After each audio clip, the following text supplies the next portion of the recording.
الحمد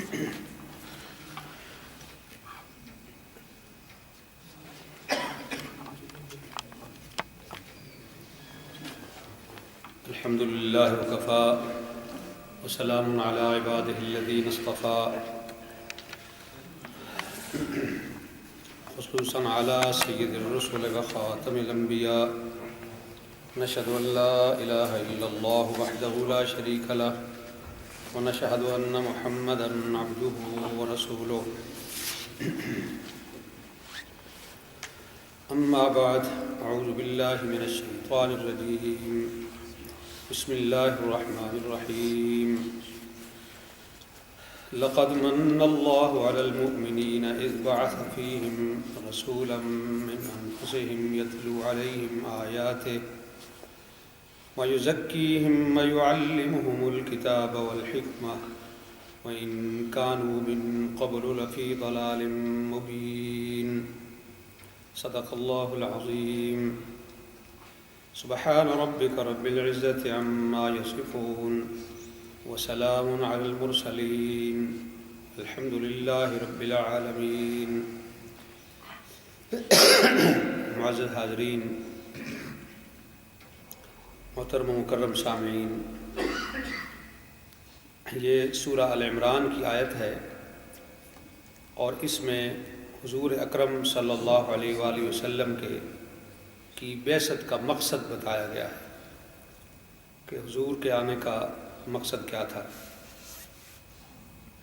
جس طرح تمام انبیاء کا روئے زمین پر آنا مقصد اور ہدف سے خالی نہیں ہے، اور قرآن کریم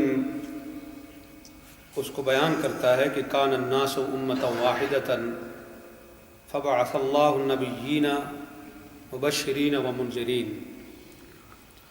پہلے تمام لوگ ایک ہی امت تھے، ایک ہی گروہ کی شکل میں تھے، ان میں کوئی اختلاف نہیں تھا، لیکن بعد میں اختلاف پیدا ہوا تو اللہ رب العالمین نے انبیاء کو بھیجا تاکہ وہ انہیں جنت کی بشارت دیں اور اللہ کے عذابوں سے اور جہنم سے ان کو ڈرائیں۔ اسی طرح ہمارے آخری پیغمبر حضرت محمد مصطفیٰ صلی اللہ علیہ وآلہ وسلم کی بعثت کا بھی ایک مقصد ہے، اور وہ مقصد ہے اشرف المخلوقات کی بہترین تربیت۔ یہ مقصد ہے نبی علیہ السلام کا آنے کا، کہ انسانوں کی بہترین تربیت کی جائے۔ تو سورہ آل عمران کی اس آیت میں یہ کہا کہ لقد من اللہ علی المؤمنین، بے شک اللہ تعالیٰ نے مومنین پر احسان کیا ہے، اذ بعث فیہم رسولا، کہ ان کے لیے ایک رسول بھیجا، اور وہ رسول انہی میں سے بھیجا، من انفسہم یتلو علیہم آیاتہ، وہ انہیں قرآن کی آیتیں سناتے ہیں، ویزکیہم، اور ان کے نفسوں کو پاک کرتے ہیں، ویعلمہم الکتاب والحکمہ، اور انہیں کتاب و حکمت کی تعلیم دیتے ہیں، وَإِن كَانُوا مِن قَبْلُ لَفِي ضَلَالٍ مُبِينٍ، اگرچہ پہلے وہ لوگ ضلالت اور گمراہی میں تھے، تو اس ضلالت اور گمراہی سے نکالنے کے لیے نبی صلی اللہ علیہ وسلم کو اللہ تعالیٰ نے مبعوث کیا۔ اسی مفہوم کی دوسری آیت تھوڑے سے فرق کے ساتھ آئی ہے قرآن مجید میں ایک اور مقام پر، کہ هو الذی بعث فی الامیین رسولا منہم یتلو علیہم آیاتہ ویزکیہم ویعلمہم الکتاب والحکمہ وَإِن كَانُوا مِن قَبْلُ لَفِي ضَلَالٍ مُبِينٍ، سورہ جمعہ میں۔ یعنی اللہ تعالیٰ کی ذات وہ ہے کہ جس نے امیین کے اندر ایک رسول کو خود انہی میں سے مبعوث کیا۔ ان پڑھ قوم میں، جو قوم لکھنا پڑھنا نہیں جانتی تھی، ایسی قوم کے اندر اللہ تعالیٰ نے انہی میں سے ایک شخص کو رسول بنایا جو انہیں قرآن کی آیاتیں پڑھ کر سنائے اور ان کا تزکیہ نفس کرے، اور تاکہ انہیں کتاب و حکمت کی تعلیم دے، اور وہ لوگ پہلے کھلی گمراہی کے اندر تھے۔ تعلیم بھی اور تزکیہ بھی اور اخلاق اور تربیت، یہ چیزیں نبی علیہ الصلوۃ والسلام کے دنیا میں آنے کا مقصد ہے۔ اس چیز کو سمجھیں۔ حضور اکرم صلی اللہ علیہ وسلم کو خداوند عالم نے اسی وجہ سے روئے زمین پر بھیجا کہ تمام انسانوں کو منزل تک اور سعادت تک پہنچا دیں۔ انسان تمام مخلوقات میں اشرف ہے، اور تمام مخلوقات کے نچوڑ کو انسان کہا جاتا ہے۔ جتنی بھی مخلوقیں اللہ نے بنائی ہیں ان سب میں بہترین مخلوق انسان ہے۔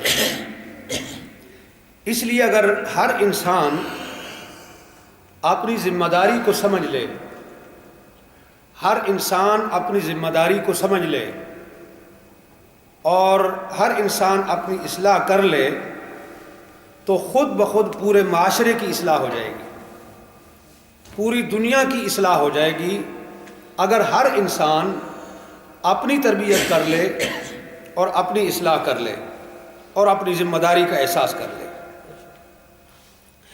اگر ایک انسان فاسق اور فاجر ہو تو وہ معاشرے پر اپنا رنگ چڑھا دیتا ہے۔ ایک مچھلی تالاب کے اندر اگر گندی ہو وہ سارے تالاب کو گندا کر دیتی ہے۔ معاشرے کے اس تالاب میں اگر ایک انسان گندا ہو، اس کی تربیت صحیح نہ ہو، وہ بد اخلاق ہو، وہ فاسق و فاجر ہو، تو وہ پورے معاشرے کو گندا کر دیتا ہے۔ اس لیے ہر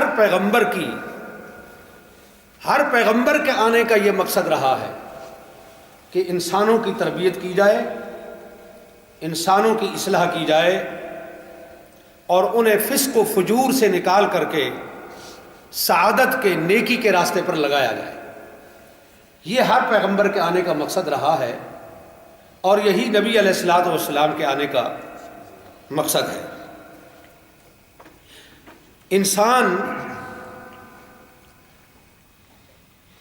کو یہ کہا جا رہا ہے کہ اگر ہم نے صراط مستقیم کی دعوت دی ہے تو ہم نے تجھے تنہا بے یار و مددگار نہیں چھوڑ دیا، بلکہ لقد کان لکم فی رسول اللہ اسوۃ حسنہ، اللہ کے رسول کا اسوہ جو ہے، رسول اللہ کی جو سنت ہے، طریقہ ہے جو پیغمبر کا، وہ ہم نے تمہارے اندر رکھا ہے، جو تمہیں تمہاری منزل کی طرف رہنمائی کرے گا، جس کے ذریعے سے تمہیں تمہارا مقصد حاصل ہوگا، جس کے ذریعے سے تم سعادت حاصل کرو گے اور اپنی منزل مقصود کو پہنچو گے۔ اور جب انسان اس منزل پر پہنچ جائے گا کہ اس کا ہر عمل پیغمبر اسلام علیہ الصلوۃ والسلام کو نمونہ عمل بناتے ہوئے انجام پائے، تو پھر وہ اس منزل پر آ جائے گا کہ من عرف نفسہ فقد عرف ربہ، جس نے اپنے نفس کو پہچان لیا اس نے اپنے رب کو پہچان لیا۔ رب کو کسی نے دیکھا نہیں ہے، لیکن اپنے آپ کو ہم نے دیکھا ہے، ہم کیا ہیں اور ہمارے اندر کیا ہے، اس کو ہم دیکھتے ہیں، اس کو ہم جانتے اور سمجھتے ہیں۔ تو ذرا آپ غور کریں کہ جو شخص اپنے آپ کو نہیں پہچان سکا، جو اپنے نفس کی معرفت حاصل نہیں کر سکا، وہ اللہ کو کیسے پہچانے گا جس کو اس نے دیکھا ہی نہیں ہے؟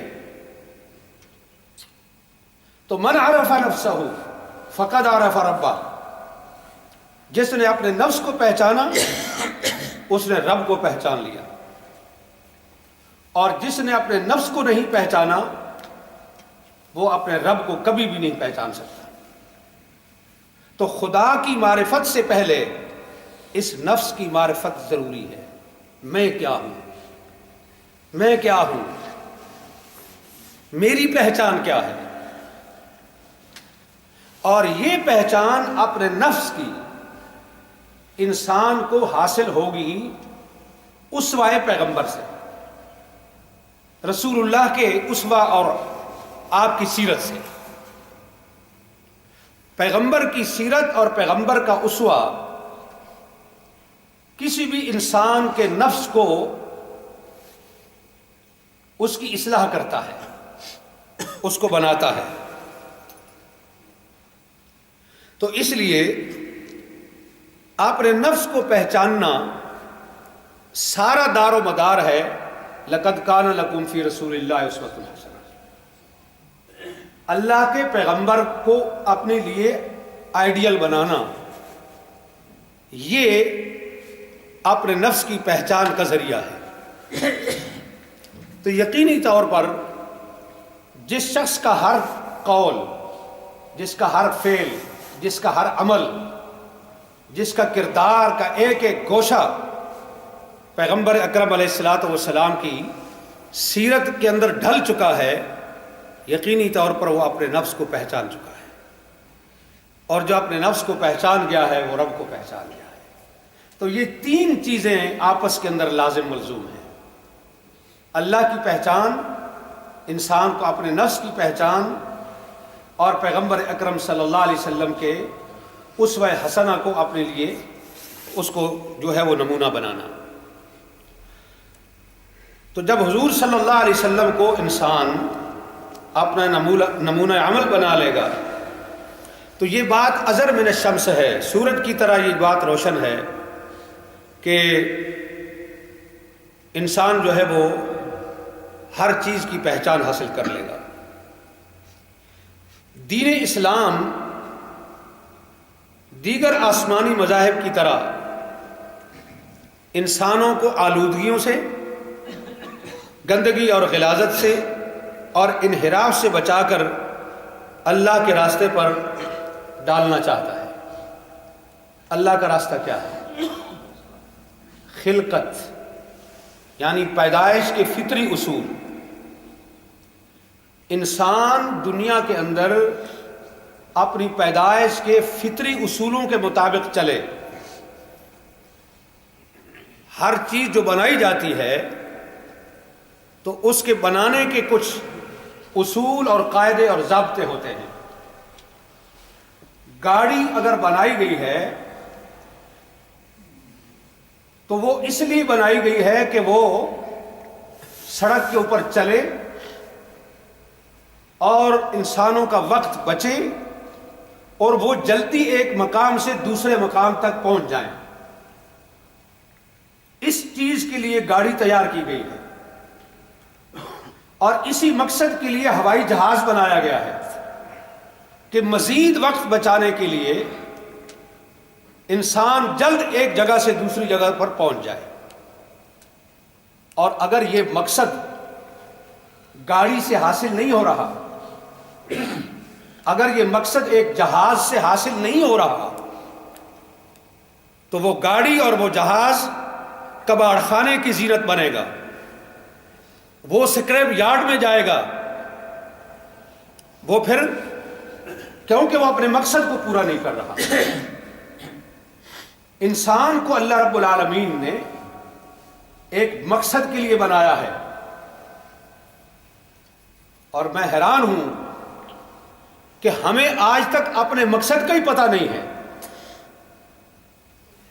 اگر ڈرائیور کو راستہ ہی معلوم نہ ہو تو وہ گاڑی کو لے کر کیسے جائے گا؟ ہمیں تو آج تک یہ پتہ ہی نہیں ہے کہ ہمارا مقصد کیا ہے۔ تو اس بات کو جانیے کہ اللہ رب العالمین نے پیغمبروں کا سلسلہ اسی لیے قائم کیا کہ وہ تمہیں تمہارا مقصد بتائیں کہ تم کیوں پیدا کیے گئے ہو۔ تمہاری پیدائش کی ضرورت کیا تھی دنیا میں؟ آپ کس لیے لائے؟ فیکٹریاں چلانے کے لیے، حکومتیں چلانے کے لیے، بڑی بڑی بلڈنگیں تعمیر کرنے کے لیے؟ کیا تم اس لیے پیدا کیے گئے ہو؟ یہ تمہاری زندگی کا مقصد ہے؟ یا کھانا پینا، کمایا کھایا اور پیا اور بس؟ تو آخر وہ کون سی ضرورت ہے کہ جس کے تحت انسان بنایا گیا ہے اور انسان پیدا کیا گیا ہے؟ وہ ہے رب العالمین کی اطاعت، اللہ کی بندگی۔ اللہ کی بندگی اور اطاعت کے لیے انسان کو بنایا گیا ہے، اور یہ چیز انسان کو حاصل ہوگی پیغمبر کی تعلیم و تربیت سے، پیغمبر کے تزکیہ نفس سے، اور اسی چیز کو قرآن مجید کی اس آیت کے اندر جو میں نے تلاوت کی ہے بنایا ہے۔ تو میں یہ بتا رہا ہوں کہ جتنے بھی آسمانی مذاہب آئے ہیں ان سب کا مقصد یہ تھا کہ انسان کو پیدائش کے فطری اصولوں پر چلایا جائے، اور یہی مقصد اسلام کا بھی ہے کہ انسان کو فطری اصولوں پر چلایا جائے۔ اور اگر اس کو آپ آسان لفظوں میں سمجھنا چاہیں کہ فطرت کے اصول کیا ہیں، کس طرح فطرت کے تخلیقی اور پیدائشی اصولوں پر انسان کو چلایا جائے، آسان لفظوں میں اگر ہم اس کو بیان کریں تو وہ یہ ہے کہ اسلام کی یہ ذمہ داری ہے کہ وہ دنیا کے اندر انسان کو تعلیم و تربیت دے۔ بس اسلام صرف کسی چیز کا نام ہے، دو مقصد ہے اس کے: انسان کو تعلیم دینا اور انسان کی تربیت کرنا۔ جب تعلیم و تربیت کے زیور سے یہ آراستہ ہو جائے تو یہ صحیح معنوں میں انسان کہلانے کا حقدار ہے۔ لیکن اسلام کی تعلیمی اور تربیتی روش دنیا کی دوسری جو روشیں ہیں ان سے الگ ہے۔ عیسائیت جو انسانوں کی تعلیم و تربیت کی قائل تھی، جس کی بنا پر یورپ جو ہے آخر کار بے دین ہو گیا، یعنی وہ تربیت کی طرف انہوں نے توجہ کی، تعلیم کو انہوں نے چھوڑا۔ ان کے بڑے بڑے راہب اور پادری شہروں اور بستیوں سے نکل کر خانقاہوں کے اندر چلے گئے، جنگلوں میں چلے گئے، دنیا کو ترک کر دیا اور کہا کہ جی ہم تزکیہ نفس کریں گے، تعلیم کے میدان کو خالی چھوڑ دیا۔ اگر آپ دنیا کی تاریخ کا مطالعہ کریں تو دنیا کے اندر جتنی جاہل قوم یورپی قوم تھی، یورپ کے لوگ تھے، اتنا جاہل دنیا میں اور کوئی نہیں تھا۔ اس کی وجہ یہ ہے کہ ان کے مذہبی پیشواؤں نے میدان خالی چھوڑ دیا تھا، لیکن اسلام نے اس کے اندر اصلاح کی۔ اس نے کہا تزکیہ نفس اور تربیت کا پروگرام بھی ساتھ ساتھ چلے گا اور تعلیم کا بھی ساتھ ساتھ چلے گا۔ اور جب مسلمانوں نے تعلیم کے میدان میں قدم رکھا تو اس سے دنیا روشن ہوئی۔ آج جو یورپ آپ کو ترقی یافتہ نظر آتا ہے، آج جو سب سے زیادہ تعلیم یافتہ آپ کو نظر آتا ہے، یہ اسلام کی عطا ہے۔ اسلام کے آنے سے پہلے یہ ایسے نہیں تھے۔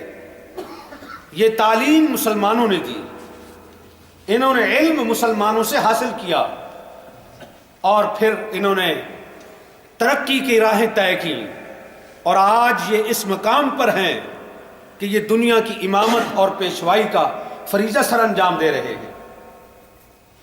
اور مسلمانوں نے خانقاہیں بنانا شروع کی۔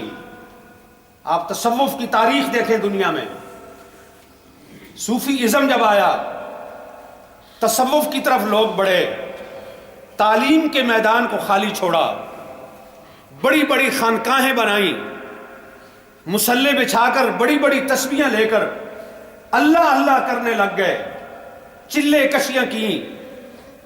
جب قوم اس طرف متوجہ ہوئی، خانقاہیں آباد کی، درسگاہیں خالی چھوڑی، تو نتیجہ یہ نکلا کہ مسلمان قوم جو دنیا کو علم کی روشنی دینے والی تھی وہ خود اندھیروں کے اندر چلی گئی، اور جن کو انہوں نے روشنی جو دیے، جو چراغ ان کے چراغ سے جلے تھے وہ سورج بن کر ابھر گئے، اور ان کا چراغ آج بھی ٹمٹما رہا ہے مسلمانوں کا۔ تو اس لیے اللہ نے کہا اذ بعث فیہم رسولا من انفسہم یتلو علیہم آیاتہ ویزکیہم ویعلمہم الکتاب والحکمہ۔ ہم نے وہ رسول دیا ہے تمہیں، ہم نے وہ پیغمبر بھیجا ہے تمہارے پاس، یزکیہم، جو تمہارا تزکیہ بھی کرے اور یعلمہم، تمہیں تعلیم بھی دے۔ تو تربیت اور تعلیم یہ دونوں چیزیں جو ہیں یہ ضروری ہیں۔ اسلام کی تعلیم اور تربیت کا نمونہ اگر آپ نے دیکھنا ہو تو آپ صدر اسلام کی، یعنی اسلام کے ابتدائی دور کی اس قوم کو دیکھیں کہ جو قوم دنیا کی جاہل ترین قوم تھی، جو آنے والے مہمان کو چائے کی پیالی یا پانی کا گلاس پیش کرنے کے بجائے شراب کا گلاس پیش کرتے تھے، اور جن کی اخلاقی حالت یہ تھی کہ وہ کسی ایک اونٹ دوسری کے چراگاہ میں چلے جانے سے اور کئی سالوں تک وہ لڑتے رہتے تھے اور قتل و غارت کا سلسلہ رہتا تھا، جن کے اندر چوری اور ڈاکہ اور قتل اور زنا ان چیزوں پر فخر کیا جاتا تھا۔ جو شخص زانی نہیں تھا، جو شخص ڈاکو نہیں تھا، جو شخص چور نہیں ہوتا تھا، تو لوگ تانا دیتے تھے کہ یہ بھی کوئی مرد ہے، اس نے تو کبھی کوئی مردوں والا کام ہی نہیں کیا ہے۔ مردانگی کی دلیل یہ ہے کہ وہ بہت بڑا ڈاکو ہو، مرد ہونے کی نشانی یہ ہے کہ وہ لوگوں کو گھروں کو لوٹتا ہو، چور ہو۔ مرد ہونے کی نشانی یہ ہے کہ وہ عورتوں کی عزت سے کھیلتا ہو، وہ زانی اور بدکار ہو۔ یہ مردانگی کی نشانی تھی۔ اس قوم کے اندر رسول اللہ صلی اللہ علیہ وسلم آئے، اس قوم کے اندر، اور آپ نے ان کو تعلیم بھی دی، ان کی تربیت بھی کی۔ پھر وہ لوگ کس طرح بدل گئے حضور کی تعلیم سے اور حضور کی تربیت سے، وہ لوگ کیسے بن گئے؟ وہ دنیا کے امام بن کر کھڑے ہوئے، وہ دنیا کے پیشوا بن کر کے کھڑے ہوئے، اور آج تک وہ امت مسلمہ کے لیے، اس دور کے مسلمان آج بھی ہمارے لیے نمونہ ہیں کہ ہمیں اس طرح بدلنا ہے جس طرح وہ لوگ بدلے تھے۔ تو یہ اسلام کی تعلیم و تربیت کا نمونہ اگر آپ نے دنیا کے اندر دیکھنا ہے تو آپ اسلام کے ابتدائی دور کے مسلمانوں کی زندگیوں کا مطالعہ کیجئے، جن کو صحابہ کہتے ہیں، ان کی تاریخ کو پڑھیے، ان کی سیرت کا آپ مطالعہ کیجئے، تو آپ کو اندازہ ہوگا کہ اسلام نے کس طریقے سے ان کی تعلیم و تربیت کی ہے۔ حضرات محترم، پیغمبر صلی اللہ علیہ وسلم نے جو تعلیم و تربیت کی قوم کی، وہ کس چیز کے ذریعے سے تھی؟ یعلمہم الکتاب، وہ اللہ کی کتاب سکھاتے تھے، اللہ کی کتاب سکھاتے تھے۔ کوئی اور نسخہ نہیں تھا، کوئی ایسا نسخہ نہیں تھا کہ کتاب گھول کر ان کے اندر ڈال دی ہو۔ یہ جو کتاب ہماری الماریوں میں پڑی ہے، قرآن، یہی کتاب تھی ان کے پاس، اور اسی کتاب کے ذریعے سے اللہ کے نبی نے ان کی تربیت کی۔ لیکن انہوں نے قرآن کو سمجھ کر کے پڑھا، قرآن کے ساتھ تعلق بنایا۔ ہم تو قرآن کو سمجھتے نہیں ہیں اور نہ سمجھنے کی کوشش کرتے ہیں، اور نہ کبھی ہمارے اندر یہ فکر پیدا ہوئی ہے کہ قرآن کو سمجھا جائے۔ میں آپ کو چند ایک مثالیں دینا چاہوں گا کہ قرآن کی تعلیم و تربیت کے حوالے سے انسان کی زندگی کے مختلف مراحل ہیں۔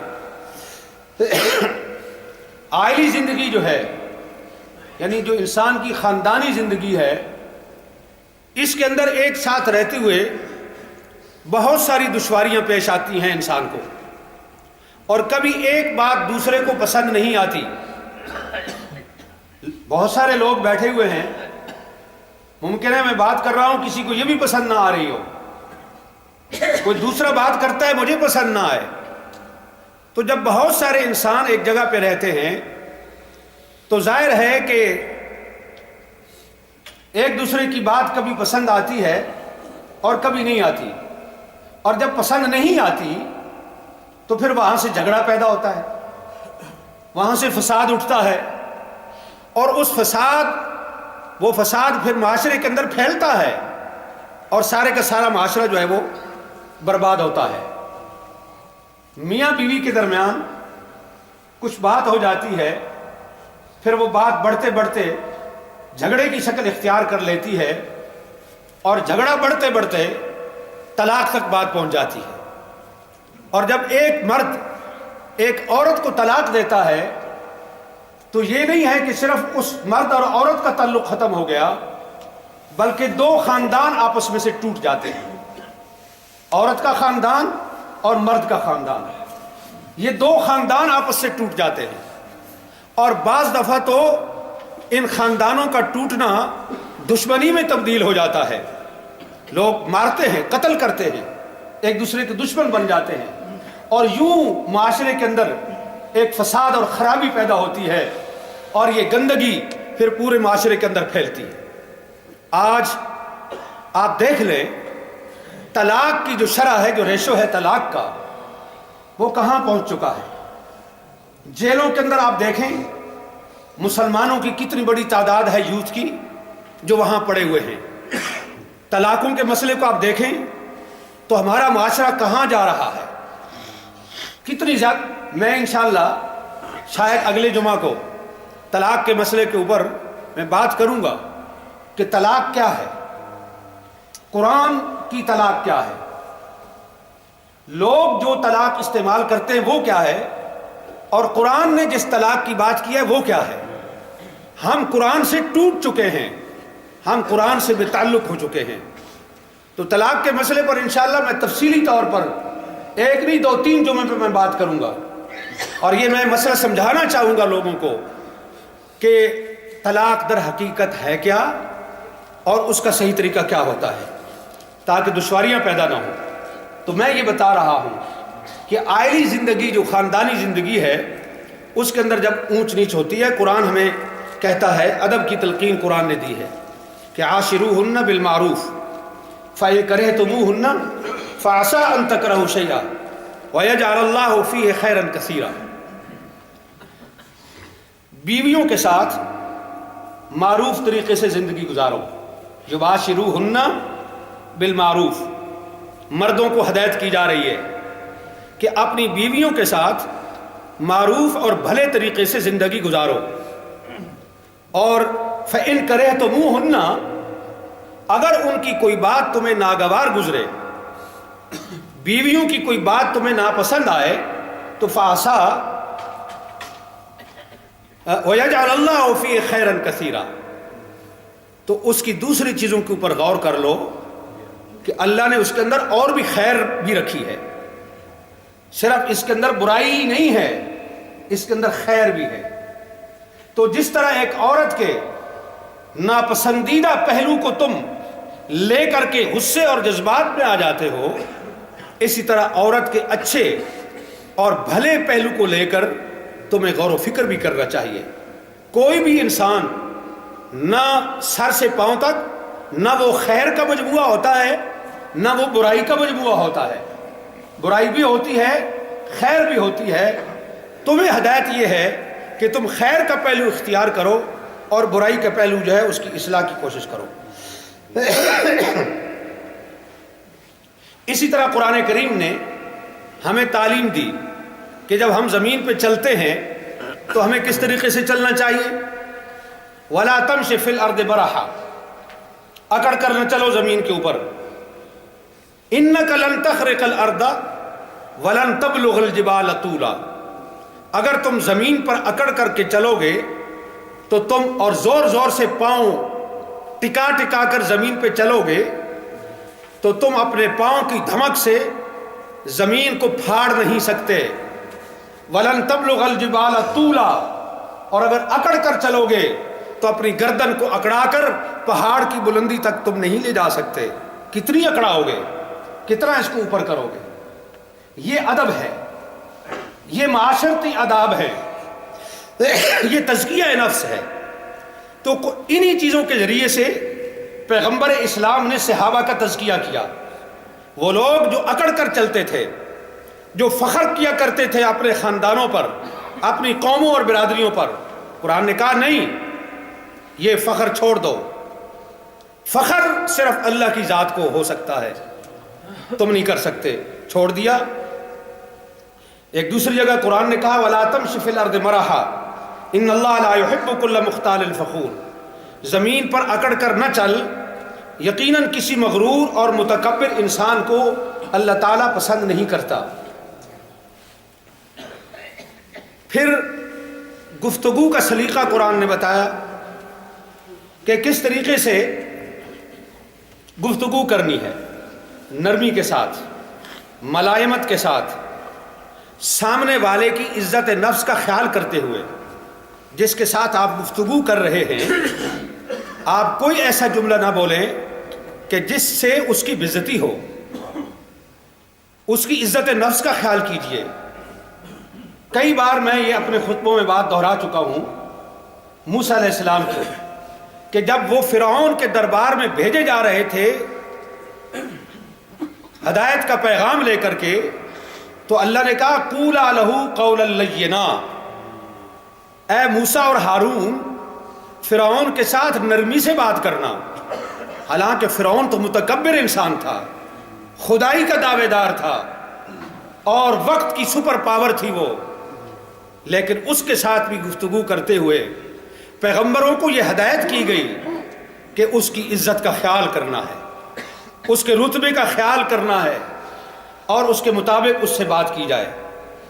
تو یہ عرب کا معاشرہ جس میں رسول اللہ صلی اللہ علیہ وسلم تشریف لائے، یہ لوگ آنکھوں میں آنکھیں ڈال کر بات کرنے والے، ہم اس پر بڑا فخر کرتے ہیں نا، اور جی میں ایک ایسا بندہ ہوں میں دوسرے کی آنکھ میں آنکھ ڈال کے بات کرتا ہوں۔ یہ آنکھ میں آنکھ ڈال کے بات کرنا یہ ہمارا شیوا نہیں ہے، یہ ہمارے پیغمبر کی سیرت اور طریقہ نہیں ہے۔ ہمیں یہ سکھایا گیا ہے کہ نرمی سے، ادب سے، عزت کے ساتھ، چاہے وہ تمہارا دشمن کیوں نہ ہو، عزت نفس کا خیال رکھتے ہوئے برابری کی سطح پر اس سے گفتگو کی جائے۔ تم جو اپنے لیے پسند کرتے ہو کہ مجھے کوئی بے عزت نہ کرے، مجھے کوئی غلط جملہ نہ بولے، مجھے کوئی گالی نہ دے، میرے ساتھ کوئی سختی سی گفتگو نہ کرے، جو چیز تم اپنے لیے پسند کرتے ہو یہی اصول دوسرے کے ساتھ بات کرنے کا ہے۔ یہ تربیت ہے قرآن کی جو رسول اللہ صلی اللہ علیہ وسلم نے اس قوم کو دی۔ اور پھر کہا وَغْضُضْ مِنْ صَوْتِكَ، وَغْضُضْ مِنْ صَوْتِكَ، جب دوسرے آدمی کے ساتھ تم بات کرو تو فرمایا کہ اس سے لڑائی اور جھگڑے کے انداز میں نہیں۔ اب وَغْضُضْ مِنْ صَوْتِكَ، اپنی آواز کو نیچا رکھ کر آنکھ میں آنکھیں ڈال کے بات کرنا یہ طاقت اور قوت کی دلیل ہے۔ وَغْضُضْ مِنْ صَوْتِكَ، اپنی آواز کو پست اور نیچا رکھ کر بات کرنا یہ ملائمت اور نرمی کی دلیل ہے۔ تو قرآن نے کہا وَغْضُضْ مِنْ صَوْتِكَ، اپنی آوازوں کو پست رکھو۔ کیوں؟ إِنَّ أَنْكَرَ الْأَصْوَاتِ لَصَوْتُ الْحَمِيرِ، اس لیے کہ گدھے کی آواز سب سے زیادہ ناپسندیدہ آواز ہے۔ قرآن ہے، سورہ لقمان۔ قرآن گدھا جو ہے وہ تو بہت زور سے چیختا چلاتا ہے، تو فرمایا کہ تم گدھوں کی طرح چیخو گے اور چلاؤ گے، تو تم میں اور گدھے میں فرق کیا ہے؟ تم انسان ہو، گدھے نہ بنو، جانور نہ بنو، انسان بنو۔ اور انسان کے لیے اس کی انسانیت ہی اصل معراج ہے. تو انا انکر الاصوات لصوت الحمیر.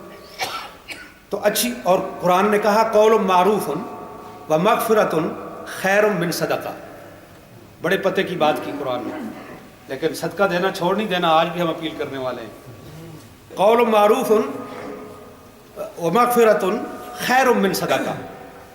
کسی دوسرے کو معاف کر دینا اور بھلے اور اچھے انداز سے اس سے بات کرنا صدقہ کرنے سے بہتر ہے. خیر من صدقہ، یہ قرآن. صدقہ، اور اب صدقہ کیا ہے؟ فرمایا الصدقہ تو دافع البلا.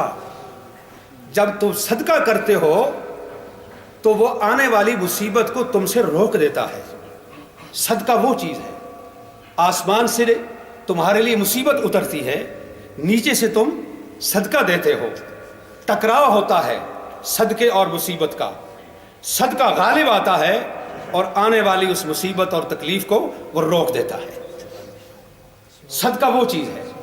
قرآن کہتا ہے یہ جو صدقہ ہے، اس سے کسی آدمی کے ساتھ نرمی، اخلاق اور اچھے انداز کے ساتھ بات کرنا اور اس کی غلطی کو معاف کر دینا، یہ اس صدقے سے بہتر چیز ہے. یہ اصول ہیں زندگی کے جو رسول اللہ صلی اللہ علیہ وسلم نے اس جاہل اور اجڑ قوم کو سکھائے، اور یہ چیزیں ان کے اندر اترتی چلی گئی. یہ ہے یعلمہم الکتاب والحکمہ یزکیہم. اس کتاب الہی کے ذریعے سے پیغمبر اسلام نے دنیا کی بدترین اور بد اخلاق اور جاہل قوم کی تربیت کی تو وہ سنور گئے. ہم تو اتنے بد اخلاق نہیں ہیں جتنے وہ عرب تھے اسلام سے پہلے. ہم تو اس طرح کے جاہل نہیں ہیں، ہم تو اس طرح کے لوگ نہیں ہیں جس طرح کے لوگ اسلام سے پہلے تھے عرب کے معاشرے میں. ہم تو جانتے ہیں، پڑھنا جانتے ہیں، لکھنا جانتے ہیں، اچھے انداز سے بولنا جانتے ہیں، قرآن جانتے ہیں، سنت جانتے ہیں. یہ ساری چیزیں ہم جانتے ہیں، لیکن پھر ہم بد اخلاق کیوں ہیں؟ پھر ہماری تربیت کیوں نہیں ہے؟ پھر ہمارا تزکیہ کیوں نہیں ہوتا؟ تو اسی طریقے سے تزکیہ جو ہے یہ انتہائی اہم چیز ہے. قرآن نے کہا قد افلح من زکاہا. جس نے اپنا تزکیہ کر لیا یقیناً وہ کامیاب ہو گیا. اس کا مطلب یہ ہے کہ جس نے تزکیہ نہیں کیا وہ ناکام ہو گیا. یہ دوسرا پہلو اس کا پھر یہ ہے، جس نے تزکیہ کر لیا وہ کامیاب ہو گیا. تزکیہ کس چیز کا نام ہے بھائی؟ تزکیہ یہ ہے، تزکیہ کا معنی ہوتا ہے پاک کرنا، اور تزکیہ نفس یہ ہے کہ اپنے نفس کو پاک کرنا. انسانی نفس کے اندر جو برائیاں ہیں، جو روحانی بیماریاں ہیں، جو غلاظتیں ہیں، وقت نہیں ہے ان کی طرف اشارہ کروں. بدگمانی کرنا، غیبت کرنا، چغلی کرنا، شکایت کرنا، کسی کا دل دکھانا، کسی کے ساتھ برائی کرنا، حسد کرنا، بغض کرنا، عداوت اور دشمنی رکھنا، یہ ساری چیزیں جو ہیں یہ برائیاں ہیں. یہ انسانی نفس کی برائیاں ہیں جو مجھ میں، آپ میں، ہر انسان کے اندر کسی نہ کسی درجے میں موجود ہیں. کسی میں زیادہ، کسی میں تھوڑی. ہم سب کے اندر یہ چیزیں موجود ہیں. ان چیزوں کی اصلاح کرنا، ان کو دبانا اور ان روحانی بیماریوں کا علاج کرنا، دراصل یہ تزکیہ ہے. اگر یہ کام ہم نے کر لیا تو قرآن کہتا ہے قد افلح من زکاہا. جس نے تزکیہ کر لیا یقیناً وہ کامیاب ہو گیا. اور یہی چیز اس سورہ آل عمران کی آیت میں کہی یتلو علیہم آیاتہ ویزکیہم. تو اپنا تزکیہ جو ہے وہ کیجئے اور اس کی طرف دھیان دیجئے. ہم اس چیز سے غافل ہیں. یہ غفلت جو ہے اور سست ہے. یہ ایسی بات نہیں ہے کہ میں پہلی دفعہ یہ چیز بیان کر رہا ہوں اور آپ پہلی دفعہ یہ چیز سن رہے ہیں. نہیں، ہر ایک نے اس کو بیان کیا اور ہر شخص نے اپنی زندگی میں کئی بار ان چیزوں کو سنا. پہلی بار ہم کہہ سن نہیں رہے. یہ چیزیں ہمیں معلوم ہیں، لیکن وجہ کیا ہے؟ ہم ان چیزوں کی طرف سے غافل ہیں، ہم سست ہیں. اور یہ غفلت کوئی معمولی چیز نہیں ہے بھائی، غفلت معمولی چیز نہیں ہے۔ نماز جو دین اسلام کا بنیادی ستون ہے، جو تمام عبادات سے افضل عبادت ہے، اور اب تو اسلام کی چیزوں میں سے ایک نماز ہی ہمارے پاس رہ گئی ہے، اور ہمارے پلے ہے کیا؟ ایک نماز ہی رہ گئی ہے۔ یہ نماز جو ہے یہ بڑی اہم چیز ہے، لیکن اگر نماز کو غفلت اور سستی کے ساتھ آپ نے ادا کیا، وہ نماز قبول نہیں ہے، وہ لعنت بنا کر واپس مار دی جاتی ہے منہ کے اوپر۔ غفلت ایسی خطرناک چیز ہے، یہ غفلت اور سستی کا لفظ جو ہے اس کو معمولی نہ سمجھیں۔ قرآن مجید ہمیں بتا رہا ہے کہ فویل للمصلین الذین هم عن صلاتهم ساہون، ان نمازیوں کے لیے ہلاکت اور بربادی ہے، تباہی ہے، ویل ہے ایسے نمازیوں کے لیے الذین فی صلاتہم ساہون، جو اپنی نمازوں کے اندر سستی کرتے ہیں۔ تو یہ جو سستی ہے نا، وہ جب جنگ تبوک پر نبی علیہ السلام گئے تھے تو 3 صحابی ایسے تھے نا کہ جنہوں نے سستی کی، مخلص مسلمان تھے، وہ منافق نہیں تھے، لیکن سستی ہو گئی۔ ہمارے پاس گھوڑا ہے بڑا طاقتور، ہم خود جوان ہیں، کوئی بات نہیں، نبی علیہ السلام کا لشکر کل ہی تو یہاں سے چلا ہے، ہم گھوڑا دوڑائیں گے اور وہاں تک پہنچ جائیں گے۔ تو جب کل آ گئی تو کوئی بات نہیں، کل چلے جائیں گے۔ یہ سستی تھی۔ سستی کرتے کرتے آپ سورۃ توبہ کا مطالعہ کیجئے کہ ان کے ساتھ کیا ہوا۔ انہوں نے معذرت کی، نبی علیہ السلام آپ نے فرمایا نہیں، میں تمہاری کوئی معذرت سننے والا نہیں ہوں، تم جانو اور تمہارا خدا جانے۔ اور 50 دن تک وہ ایک عذاب کے اندر، مصیبت کے اندر مبتلا رہے، روتے چیختے رہے، فریادیں کرتے رہے، توبہ کرتے رہے، اور بالآخر 50 دنوں کے بعد اللہ رب العالمین نے ان کی توبہ کو قبول کیا، اور سورہ توبہ کی آیات جو ہے اس کے اوپر اتری ہیں۔ تو یہ جو سستی ہوتی ہے یہ انسان کو بالکل ہلاک کر دیتی ہے۔ الذین فویل للمصلین الذین هم عن صلاتهم ساہون۔ منافقین کی صفت اللہ نے بتائی، ان المنافقین یخادعون اللہ وهو خادعهم۔ پہلی چیز تو یہ ہے کہ منافق اللہ کو دھوکہ دینا چاہتا ہے، حالانکہ وہ خود دھوکے کے اندر مبتلا ہوتا ہے۔